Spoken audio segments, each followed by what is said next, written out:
Hello everyone, कैसे हो आप सब। मैं हिमानी स्वागत करती हूँ आप सभी का अपने YouTube channel science study the study channel में। तो बच्चों स्टार्ट हो जाओ। हमने कहाँ तक पढ़ा था लास्ट लेक्चर में बच्चों?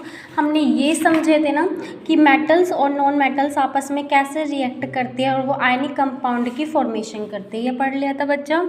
आज हम पढ़ेंगे कि जो आयनिक कंपाउंड की फॉर्मेशन होती है मेटल्स और नॉन मेटल्स द्वारा, उन आयनिक कंपाउंड की प्रॉपर्टीज़ क्या होते हैं। मैम ने आपको कल क्या बताया था कि आयनिक कंपाउंड को दूसरा नाम बताओ फटाफट। आयनिक कंपाउंड का दूसरा नाम क्या होता है बच्चों?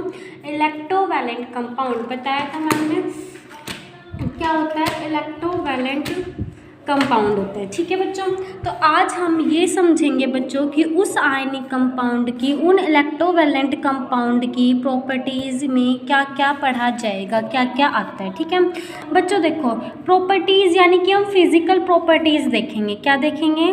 Physical properties. ठीक है, तो सबसे पहले फिजिकल नेचर क्या होता है? जो आयनिक कंपाउंड्स होते हैं बच्चों, वे कैसे होते हैं? सॉलिड होते हैं। सॉलिड का मतलब है कि ठोस होते हैं। आयनिक कंपाउंड का अगर मैं फिजिकल नेचर की बात करूं, यानी कि हम उसको देखेंगे तो हमें कैसा प्रतीत होगा, देखने के बाद हमें आयनिक कंपाउंड्स कैसे लगेंगे? आयनिक कंपाउंड्स जो हैं आर सॉलिड होते हैं। क्या होते हैं बच्चों? सॉलिड्स होते हैं, मतलब हार्ड होते हैं। सॉलिड क्यों होते हैं? क्योंकि because of the strong attraction, strong force of attraction होता है। अभी मैम बताएगी इसका मतलब। बताना तो मेरे को कल ही चाहिए था पर याद ही नहीं रहा। कोई नहीं, अब बता दूंगी।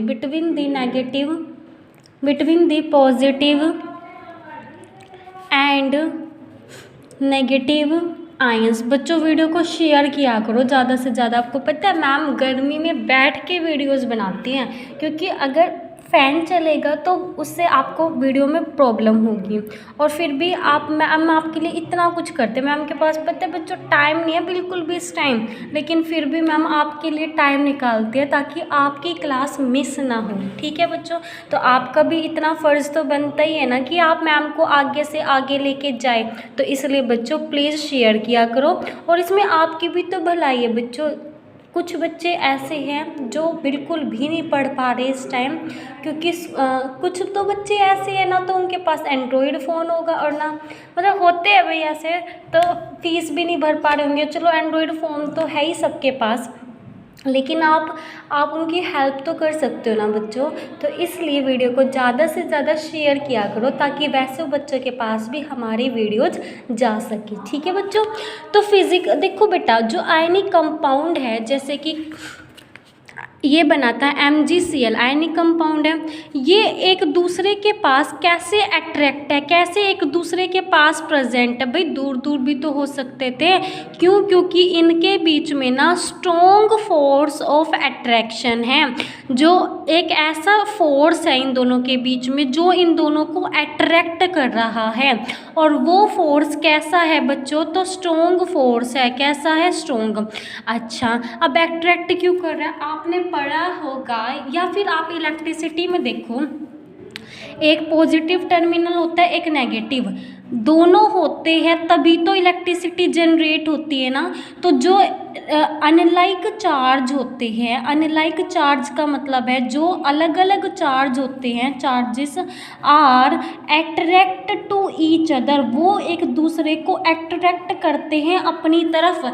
यानी कि डिफरेंट चार्जेस, अनलाइक चार्जेस, या फिर आप बोल सकते हो बच्चों अनसेम चार्जेस। यानी कि एक पॉजिटिव चार्ज और एक नेगेटिव चार्ज एक दूसरे को पास में लेके आएंगे, एक दूसरे को अट्रैक्ट करेंगे। समझ आ रहा है? और जो लाइक चार्जेस होते हैं, लाइक चार्जेस का मतलब क्या होता है बच्चों? जो सेम चार्जेस होते हैं, same charges are repel to each other, repel to each other. बच्चों रिपेल का मतलब होता है दूर भागना। क्या होता है रिपेल का मतलब? दूर भागना।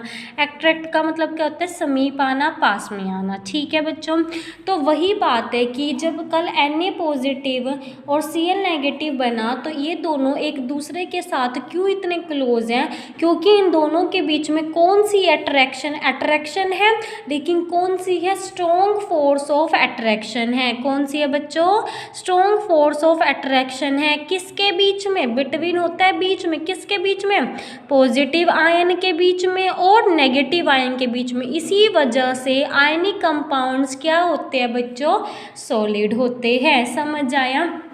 उसके बाद ये कंपाउंड्स जनरली ब्रिटल होते हैं। ब्रिटल का मतलब होता है चमकना, ब्रिटल का मतलब क्या होता है, चमकना, ठीक है। ये जो कंपाउंड्स होते हैं यानी कि जो आयनिक कंपाउंड्स होते हैं, ये फर्स्ट प्रॉपर्टी है, प्रॉपर्टीज ऑफ आयनिक कंपाउंड्स, ठीक है बच्चों। तो ये फर्स्ट प्रॉपर्टी है जिसका नाम है फिजिकल नेचर। तो आयनिक कंपाउंड्स क्या होते हैं, आयनिक कंपाउंड्स आर जनरली, ये बार बार हाथ हिलता रहता है मेरा, तो पता नहीं हाथ में क्या हिलन आया रहता है। अब ठीक है।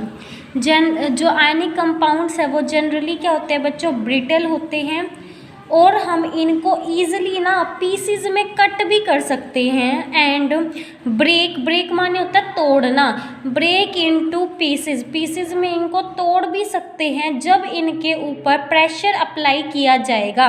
व्हेन प्रेशर इज़ अप्लाइड, यानी कि जब इनके ऊपर दाब दी जाएगी, कि इनके ऊपर पॉजिटिव आयन और नेगेटिव आयन, मतलब ऐसे कंपाउंड्स के ऊपर, तो ये टूट जाएंगे, मतलब ये अलग हो जाएगा और ये अलग हो जाएगा। समझ में बात आ रही है।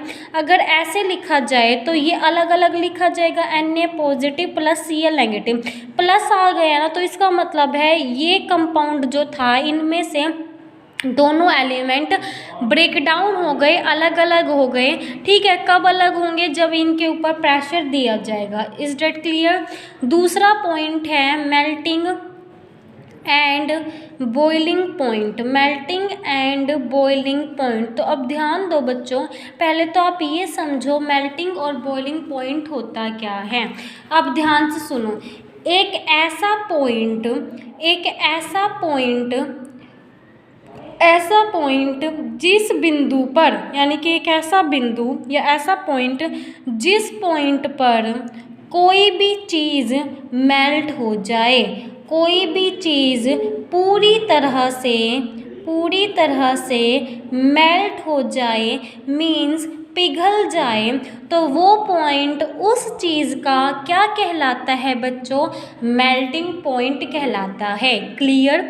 मैम ने क्या बोला, मैम ने बोला एक ऐसा पॉइंट जिस पॉइंट पे कोई भी चीज़ पूरी तरह से मेल्ट हो जाए, वो पॉइंट उस चीज़ का क्या कहलाता है बच्चों, मेल्टिंग पॉइंट कहलाता है। क्लियर। अब बॉइलिंग पॉइंट क्या होता है, एक ऐसा पॉइंट जिस पॉइंट पे कोई भी वस्तु या कोई भी चीज़ पूरी तरह से बॉईल हो जाए, मीन्स उबल जाए, ऐसे पॉइंट को क्या कहते हैं, बॉइलिंग पॉइंट क्या कहते हैं, क्या कहते हैं, बॉइलिंग पॉइंट कहते हैं। क्लियर बच्चों। अब मेरे को फटाफट से ये बता दो कि एक है बर्फ, आइस, और एक है वाटर। आइस का मेल्टिंग पॉइंट क्या होता है, यानी कि पानी जो है वो कितने डिग्री सेल्सियस पे, वो तो फ्रीजिंग पॉइंट होता है, सॉरी फ्रीजिंग पॉइंट होता है, एक फ्रीजिंग पॉइंट भी होता है। फ्रीजिंग पॉइंट का मतलब ये होता है कि कोई भी चीज़ किसी, बता देती हूँ फ्रीजिंग पॉइंट भी, कोई भी चीज़ कितने डिग्री पॉइंट पे फ्रीज हो जाते हैं। जैसे पानी है, कितने डिग्री सेल्सियस चाहिए भाई, 0 डिग्री सेल्सियस पे बिल्कुल बर्फ़ हो जाता है, ठीक है। अब पानी बॉयल कितने डिग्री सेल्सियस पे होता है, तो पानी का जो बॉइलिंग पॉइंट होता है वो 100 डिग्री सेल्सियस होता है। कितना होता है बच्चों, 100 डिग्री सेल्सियस। हमें अब ध्यान से एक और चीज़ समझना, इससे कनेक्ट है, क्या कनेक्ट होगी इससे इलेक्ट्रिसिटी कंडक्ट होगी। तो अब ध्यान से सुनो, मेल्टिंग और बॉइलिंग पॉइंट किसका परिणाम है, आयनिक कंपाउंड का। तो अब ध्यान से सुनो, मेल्टिंग और जो बॉइलिंग पॉइंट होता है आयनिक कंपाउंड का, वो बहुत ही हाई होता है। क्या होता है बच्चों, हाई। आयनिक कंपाउंड्स, अगले चैप्टर में मैं तुम्हें कोवेलेंट कंपाउंड पढ़ाऊंगी, तो यहाँ पर इसकी प्रॉपर्टी अच्छे से पढ़ लो। वहाँ पर जब आप कोवेलेंट कंपाउंड की प्रॉपर्टी लिखोगे ना, तो इसके बिल्कुल अपोजिट होगी, तो मैं वहाँ तुमसे पूछूंगी। मीन्स अगर तुम्हें मेल्टिंग और बॉइलिंग पॉइंट आयनिक कंपाउंड का मैं बोल रही हूँ हाई है, तो कोवेलेंट कंपाउंड का मेल्टिंग और बॉइलिंग पॉइंट क्या होगा बच्चों, लो होगा। तो इसी वजह से आयनिक कंपाउंड की प्रॉपर्टी अच्छे से पढ़ लो। इसकी अपोजिट प्रॉपर्टी किसकी होगी, कोवेलेंट कंपाउंड की होगी, जो कि हम 4th चैप्टर में पढ़ेंगे, कार्बन एंड इट्स कंपाउंड वाले चैप्टर में। क्लियर। तो जो आयनिक कंपाउंड का मेल्टिंग और बॉइलिंग पॉइंट होता है वो ionic compound of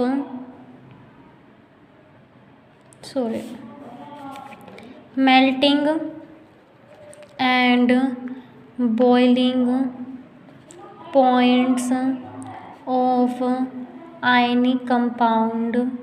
ionic compounds का मेल्टिंग और बॉइलिंग पॉइंट क्या होता है बच्चों, हाई होता है। क्या होता है, हाई। अब हाई क्यों होता है, क्योंकि ज़्यादा अमाउंट ऑफ एनर्जी चाहिए उस अट्रैक्शन को, उन दोनों के बीच में उसमें आयनिक कंपाउंड्स के बीच में कैसा अट्रैक्शन, आयनिक कंपाउंड है ना, कंपाउंड का मतलब एक पॉजिटिव चार्ज वाला एलिमेंट होगा, एक नेगेटिव चार्ज वाला एलिमेंट होगा। तो अब इन दोनों को तोड़ने में ज़्यादा अमाउंट ऑफ एनर्जी चाहिए, मतलब अगर किसी भी चीज़ को तोड़ने में ज़्यादा अमाउंट ऑफ एनर्जी चाहिए तो उसका मेल्टिंग और बॉइलिंग पॉइंट क्या होगा, हाई होगा। ठीक है, R high. This is because, ये इसीलिए क्योंकि this is because amount of energy is required, वो this is because high amount of, कैसे चाहिए, ज़्यादा चाहिए, हाई अमाउंट ऑफ एनर्जी की ज़रूरत है होती है, इज़ रिक्वायर्ड, चाहिए क्या करने में, to break the strong inter ionic attraction. Inter ionic का मतलब है, इंटर माने बीच में, यानी कि उन दोनों आयंस की अट्रैक्शंस को तोड़ने के लिए ज़्यादा अमाउंट ऑफ एनर्जी चाहिए।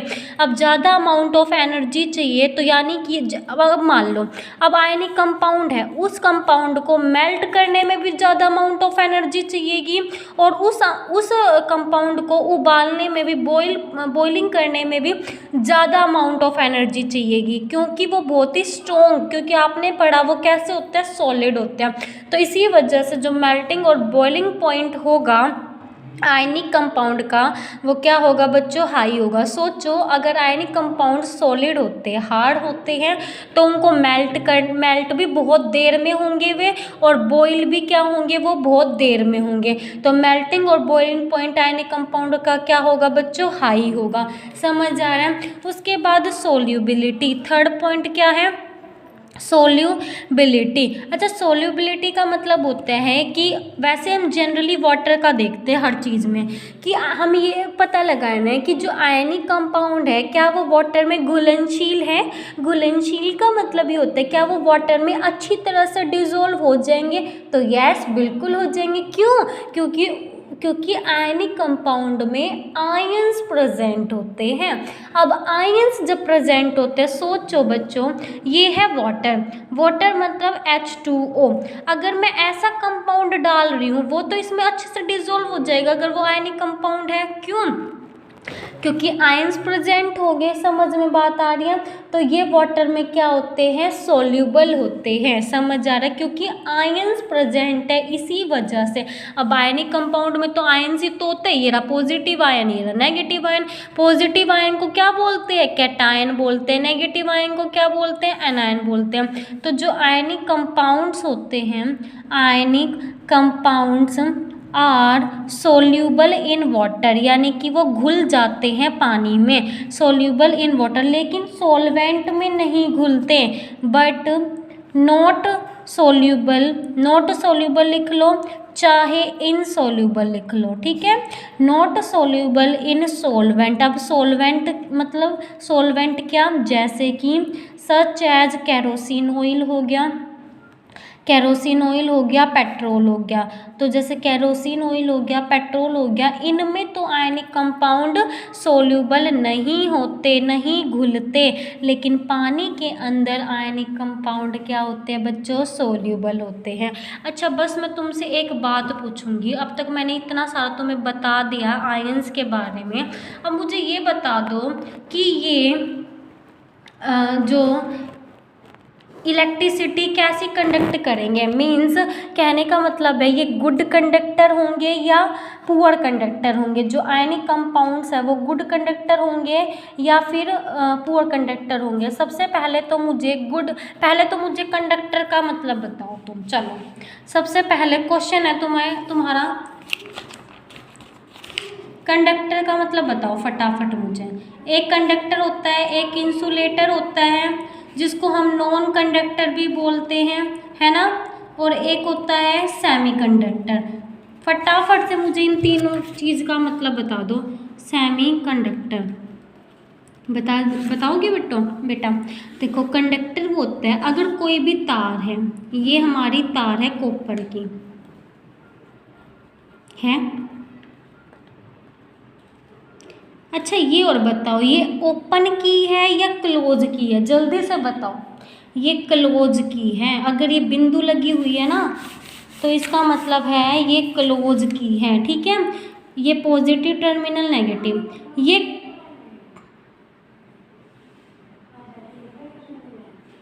ये कॉपर की तार है। जब तक इसमें इलेक्ट्रिसिटी नहीं चलेगी, जब तक इसमें करंट फ्लो नहीं करेगा तब तक ये तार है। लेकिन जैसे ही इसमें करंट पॉजिटिव से स्टार्ट होता है, करंट पॉजिटिव टू, ये इसकी डायरेक्शन है करंट की, यहाँ से स्टार्ट हुआ पॉजिटिव टू नेगेटिव जाता है ऐसे, ठीक है बच्चों।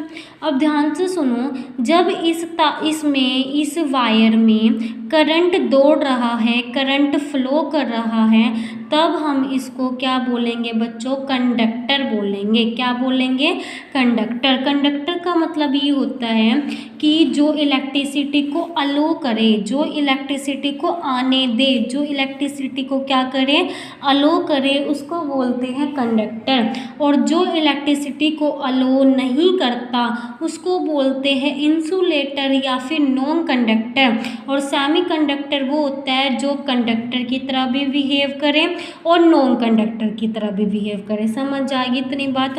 अब मेरे को ये बताओ फटाफट, वो हम पढ़ेंगे फिजिक्स में, टेंशन नहीं लो।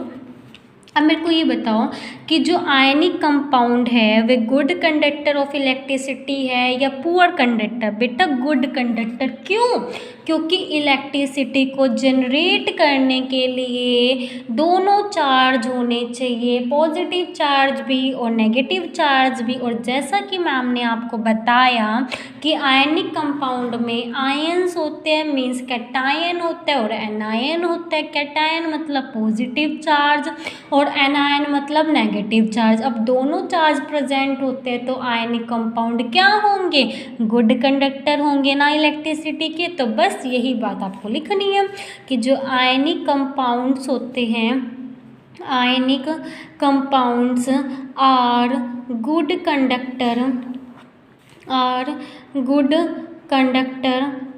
Conductor of heat and electricity. Heat और इलेक्ट्रिसिटी की क्या होते हैं, ये गुड कंडक्टर होते। क्यों, because ions are present in it, क्योंकि इनमें क्या प्रेजेंट होते हैं, आयंस मीन्स कैटायन भी और एनायन भी, कैटायन एंड ऑल्सो एनायन, ठीक है। समझ आ रहा है, बस ख़त्म हो गया आपका, ठीक है। प्रॉपर्टीज़ आपकी ख़त्म हो गई, ये टॉपिक आपका ख़त्म हो गया। अब ये टॉपिक, ये जो क्वेश्चंस है ये मैं आपको लास्ट में कराऊंगी जब चैप्टर ख़त्म होगा। हे रब्बा, ये तो फिर से नहीं दिखाई दे रहा कुछ भी अच्छे से। हाँ ठीक है, अब दिख रहा है, फिर मेरा हाथ लग जाएगा, फिर वीडियो कट जाएगी। नहीं ठीक है। अब नेक्स्ट टॉपिक देखो, अकरेंस ऑफ मेटल्स। अब मेरे को एक बार बताओ, ये जो मेटल्स होती है ना, हम पहले मैम की सुनना, मैम क्या बोल रही है। जो मेटल्स होती है ना धरती में, वो हमें ना धरती में मिलती है, ठीक है। देखो, the earth crust is the major source of metal, यानी कि जो धरती है, अर्थ क्रस्ट है, ज़मीन के नीचे ना एक बहुत बड़ा सोर्स है मेटल्स का, जहाँ से मेटल्स निकाली जाती है। क्लियर। उसके बाद क्या लिखा है, जैसे कि सोडियम क्लोराइड, कुछ सी वाटर जो होते हैं, जो समुद्र का पानी होता है, वो भी मेटल्स को कंटेन करता है। जैसे कि सोडियम क्लोराइड में नमक है, इसमें कौन सी मेटल हो गई, सोडियम, मैग्नीशियम क्लोराइड एसेट्रा, ठीक है। दीज एलिमेंट, ये द एलिमेंट और कंपाउंड, जो एलिमेंट या कंपाउंड हमें अर्थ क्रस्ट से नेचुरल फॉर्म में मिलते हैं, उनको बोलते हैं मिनरल्स।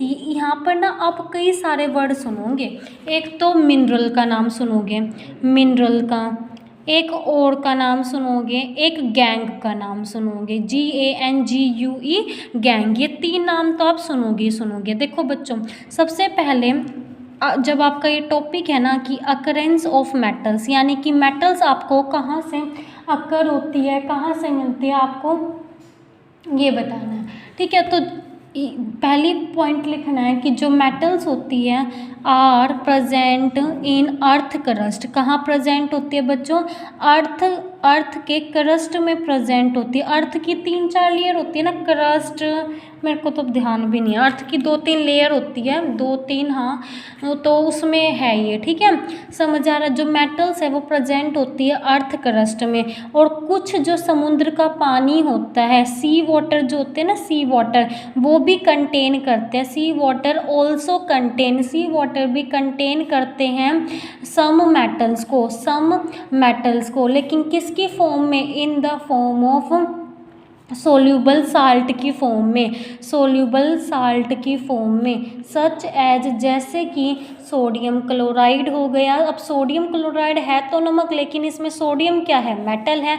मैग्नीशियम क्लोराइड हो गया, मैग्नीशियम क्लोराइड हो गया, ठीक है, एसेट्रा। उसके बाद अब यहाँ से ना एक आपका एक हेडिंग है कि what is minerals, what is minerals, minerals क्या होते हैं, ये क्वेश्चन डाल के लिख लो। मिनरल्स क्या होते हैं, जो एलिमेंट या कंपाउंड्स, द एलिमेंट और कंपाउंड्स, जो एलिमेंट या कंपाउंड, देखो जैसे हम धरती से कोई भी मेटल निकालते हैं ना, प्योर फॉर्म में निकाल रहे हो, उसमें कोई मिलावट नहीं है ना, तो उसको बोलेंगे मिनरल। क्या बोलेंगे, मिनरल बोलेंगे, समझ आ रहा है। द एलिमेंट और कंपाउंड्स विच अकर, जो अकर होते हैं naturally, which occur naturally in the earth crust, earth crust में जो अकर होते हैं, अर्थ क्रस्ट यानी कि अर्थ क्रस्ट में जो मेटल पाए जाते हैं, जो एलिमेंट या जो कंपाउंड पाए जाते हैं, उनको क्या बोलते हैं, आर नोन एज मिनरल्स बोलते हैं। क्या बोलते हैं बच्चों, मिनरल्स बोलते हैं, ठीक है, समझ आ रहा है।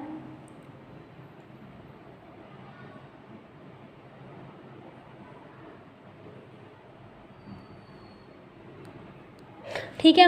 अब क्या होता है कि मिनरल से ना मेटल को निकाल लेना, इसको बोलते हैं ओर, समझ आ रहा है, ठीक है।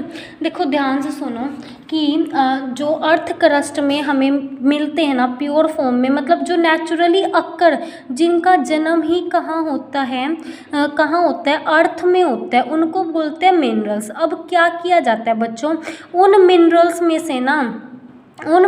में से मेटल्स निकाली जाती है, उन मिनरल्स में से मेटल को एक्सट्रैक्ट किया जाता है, इस प्रोसेस को बोलते हैं और। क्या बोलते हैं, और। तो क्वेश्चन क्या है कि व्हाट इज और, ORE, और। तो the metals are extracted from the minerals, metals निकाली जाती है किससे, मिनरल से। And this process is known as, इस प्रोसेस को क्या बोलते हैं बच्चों, और बोलते हैं। बहुत इंपॉर्टेंट है ये, बहुत ज़्यादा, क्या बोलते हैं, और बोलते हैं, समझ आ रहा है। उसके बाद